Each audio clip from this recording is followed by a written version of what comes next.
So Bitcoin pre-market, and listen, it's not pre-market for Bitcoin because it's 24/7, but earlier this morning or last night, my time, Bitcoin pushed up to 106,554.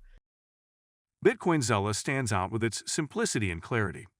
We've crafted an experience that anyone can dive into, whether you're a crypto expert or just a new to the crypto world. Now guess who keeps his eye on us? The author of best-selling book Rich Dad Poor Dad, Robert Kiyosaki. And we want to take this opportunity and thank all the people who trusted us, and we read every comment. And the best part, it's free.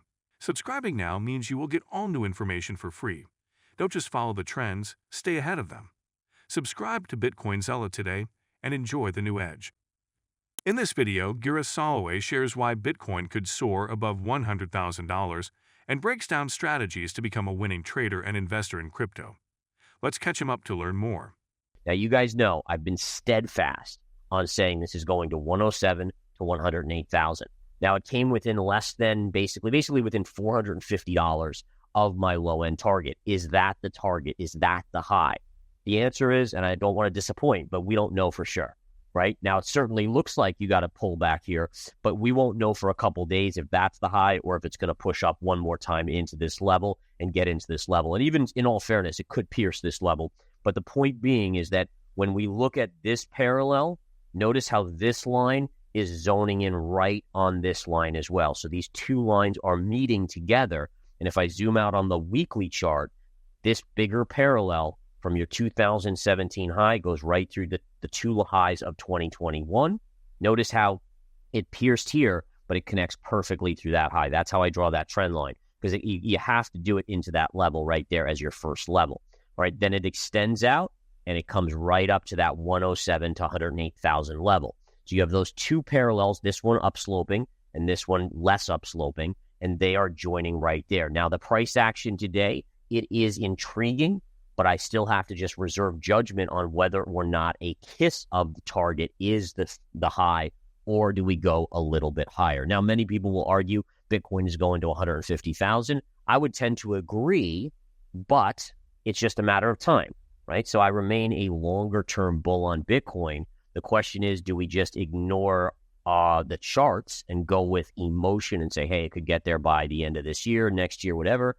Or do we say, okay, well, let's take it one step at a time, make Bitcoin break out and confirm above this level before we jump to that conclusion of saying, oh, well, now it's going to 150, right? So I think the big difference maker is that when we trade using emotion, we tend to ignore the facts, the logic, and the probabilities, and we just say, okay, well, it's going here no matter what. I don't care. It's just that's where it's going.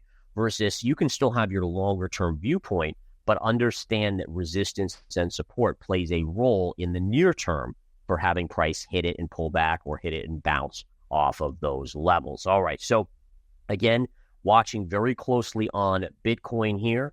I can quickly flip over to Ethereum just to give us the latest update on Ethereum. Ethereum, basically, you have your major resistance at 4,100. You can see that double top here. We came up underneath here after hitting it over here and are pulling back. This is your key support, so 3,420. As long as we hold 3,420, then it's basically 50-50. Does it break out or does it break down? All right. If we break 3,450, then start having a cascade effect to 3,000 here, and then ultimately down here. And then this would be like the major buy level down here if it ever got back here. Now, if we break above 4,100 and we zoom out, guess what? Double top all-time high resistance comes into play at 4,875. Chamath Palihapitiya, CDO of Social Capital, has raised alarm over the potential timeline for Bitcoin's encryption to be cracked, citing advancements in quantum computing as a looming threat. Speaking on the All In podcast, Palihapitiya warned that Bitcoin's foundational cryptographic standard, SHA-256, could be compromised within 2 to 5 years. This assertion follows Google's unveiling of Willow, a quantum computing chip boasting 105 qubits, a major leap in processing power. Palihapitiya explained that breaking SHA-256 would require about 8,000 quantum chips working in tandem, a feat that appears increasingly achievable. While Willow represents only an early-stage quantum technology, its introduction highlights the accelerating pace of quantum innovation. Palihapitiya emphasized that blockchain networks like Bitcoin must adapt swiftly, potentially re-implementing new cryptographic algorithms to preserve their security. Despite these concerns, the cryptocurrency community remains divided. Kai-Dum Ju, founder of CryptoQuant, argued that Bitcoin's encryption is unlikely to be compromised within this decade. Echoing a sense of resilience, Bitcoin's pseudonymous creator, Satoshi Nakamoto, had previously proposed that in the event of STK-256 being broken, the network could agree on a blockchain snapshot and adopt a new hash function. Quantum computing developments have sparked fear, uncertainty, and doubt within the market. However, Bitcoin has shown resilience, quickly recovering to trade above $100,000. As quantum computing progresses, the Bitcoin community faces an urgent challenge to fortify its cryptographic defenses. Gold is getting a small bounce. For those of you that have followed the analysis on gold, I've talked to you guys about how here was your wide range red candle. This was a hugely bearish signal. The bear flag formed, then the bear flag failed, and then it negated the red candle, which was a big flagpole of bearishness. Now, how did it negate it? Well, if you look closely, you closed this candle above the red of this candle.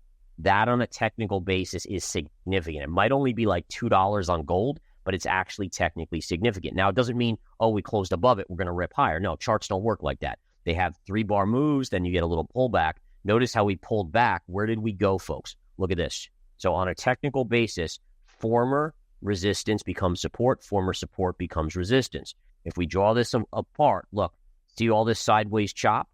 That now becomes support. So as price comes in here, it gets into that range, it finds a ton of support, buyers will step up, and you get this little move up. Now, it still could come down a little bit more, but the way I view it is this, is that as long as gold does not confirm below this line here, which is this bigger parallel channel, then you remain neutral to bullish on gold. It's stuck inside of a parallel channel, upsloping.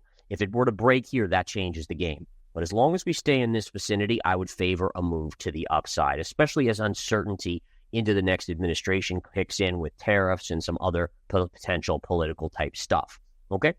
Now, silver, if we look at silver here on the chart, bringing that up, there we go. So again, you can see I've already drawn in my expectations here. You have this line, which is parallel to this line, and you've seen price just chop.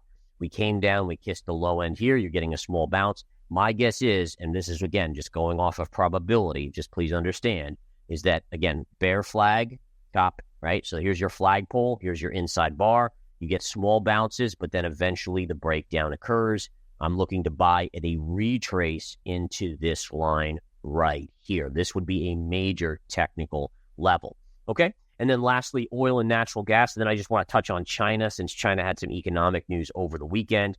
Oil, again, did confirm above this trend line, so it has now broken out above this line. What does that mean for probabilities? It means that the upside now takes over as the most likely outcome. Oil is trading down a little bit today, but ultimately I would expect oil to make a move up to about 73.50 to 74, at which point it will run into this major trend line right here, and that will be a stopping point, and it honestly probably is where I look to start to short oil. Natural gas, let's take a quick look on nat gas here. Look at this, guys. Love this trend line here. So again, this trend line pivot low right through here, right through these lows. Notice how it hits once, twice, 3 times, bounced away, and where did it go? Today, just right back to that line.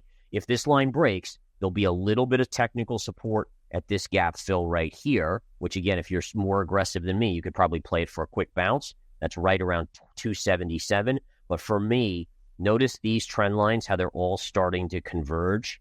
So you have this upsloping one and this flat one and this downsloping all in this vicinity. This is where, for me, I see the most convergence of trend lines. Therefore, it offers the best support level should price hit. Now, I know it's a lot lower, but remember, natural gas moves quite substantially.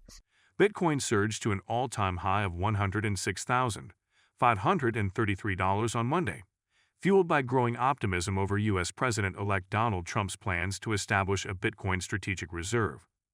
Modeled after the U.S. Strategic Petroleum Reserve, this proposed initiative has sparked excitement among crypto enthusiasts and investors, pushing Bitcoin up 3.2% to $104,462 in late trading. Smaller cryptocurrencies like Ethereum also saw gains, with Ethereum rising 1.5% to $3,965. Market analysts view this development as a game-changer for Bitcoin. Tony Sycamore of IG described the market as entering blue sky territory, with $110,000 now emerging as the next psychological target. The rally also gained momentum from MicroStrategy's inclusion in the Nasdaq 100 index, a move expected to attract further investment into the crypto-focused firm. Trump's remarks about creating a crypto reserve underscore a broader shift in sentiment toward digital currencies, particularly as global leaders like Russian President Vladimir Putin highlight Bitcoin as a hedge against U.S. dollar dominance. Governments worldwide already hold 2.2% of Bitcoin's total supply, with the U.S. leading the pack. As more countries explore cryptocurrency reserves, Bitcoin's growing prominence as a strategic asset cements its role in the future of global finance. If you've been with us so far, a big thank you. Don't forget to subscribe for free to Bitcoin Zella for your daily news.